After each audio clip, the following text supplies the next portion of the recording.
So today we're going to be talking about boundaries and standards. So no one really talks about how hard it is for you to stand on your boundaries and your standards. Like being unwavering or just being solid in what you believe and what you have set for your standards and your boundaries. For example, when it comes to standards, a standard could be like, I'm gonna wait until marriage to have sex. And so you might set that as your standard, like when you're single and you're not looking for a relationship, maybe you're on your healing journey and you're just like by yourself, trying to build yourself back up and heal and all of that. And then when you are ready for a relationship and you're like actively looking or actively putting yourself out there, and then you start to get that male attention, if you get that male attention again, and maybe even some people who you think are like a perfect fit for you. Just say like you find somebody that meets all of your criteria, but the only thing that's off is that he doesn't value what you value when it comes to sex. Like he values having sex like whenever, and you value having sex when you get married. And so what would you do? Like, what do you do in that situation? Do you stick to your standard, or do you bend and just say, forget the standard that I set and go with this person that doesn't value what you value? So that is like a hard decision to do. Like when you're in the moment, that's a really hard place to be. And then on the other side, when it comes to boundaries, let's just say an example of a boundary could be like if a guy is being disrespectful towards you and you've already told him, like, I don't want to be talked to that way or disrespected that way. And if you do it again, then I'm going to just remove myself from the situation. I'm going to remove myself from the relationship. And then it rolls around where he does it again. In that situation, what do you do? Do you keep giving him chance after chance and continuously say like, well, next time you do it, I'm going to leave, or next time you do it, I'm going to remove myself? Or do you stand on your boundary that you had already placed and you remove yourself from the situation? Once again, that is an extremely hard thing to do in the moment.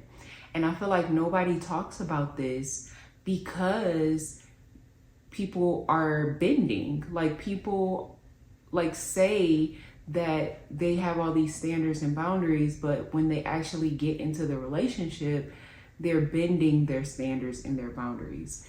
And I just wanted to come on here for this podcast and say like that it is hard. You're not alone in it being hard when it comes to making those types of decisions. But I just wanted to let you know too that even though it is hard and even though you are not alone in it, it does show that if you are bending your boundaries and your standards, it does show that you still have work to do in the healing realm.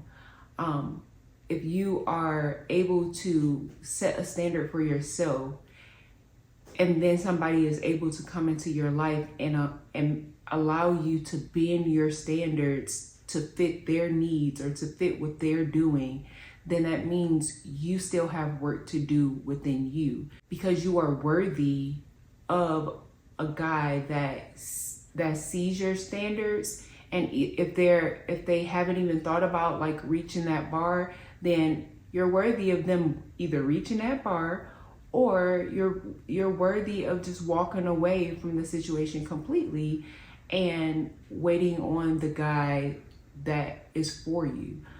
I think we go into these relationships, and we have either like this scarcity mindset of, there aren't enough good men, or there are not enough men out here that's waiting to have sex till marriage, for example. Or we go into it with the mindset of desperation, like being desperate for a relationship. That's also a thing.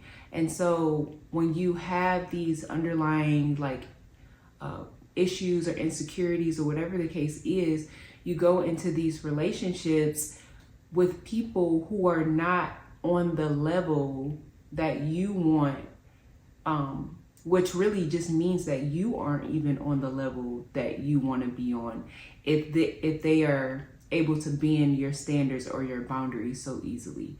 And so I just wanted to let you guys know that you are worthy of what you want. You are worthy of that person coming into your life. There are good men out here. There are men that are waiting until marriage. There are men who are who just have the qualities that us healthy women want to have, or us women who are on a healing journey want to have in their spouse. There are men out here. We just have to wait on those men to come around. Like, we can't be entertaining all of these other men that don't meet the standards, or that are constantly not respecting our boundaries. We can't entertain those men. We have to either wait for the one that God has for us, or we entertain the men that are not for us. And I just wanted to come and share that. Yeah, that's pretty much it. And I thank you guys for listening. Just remember to think like things, speak like things, and share like things. Or just dominate the conversation, and that causes the man to shut down and not want to say anything. And if you really think about it, if that's how you felt as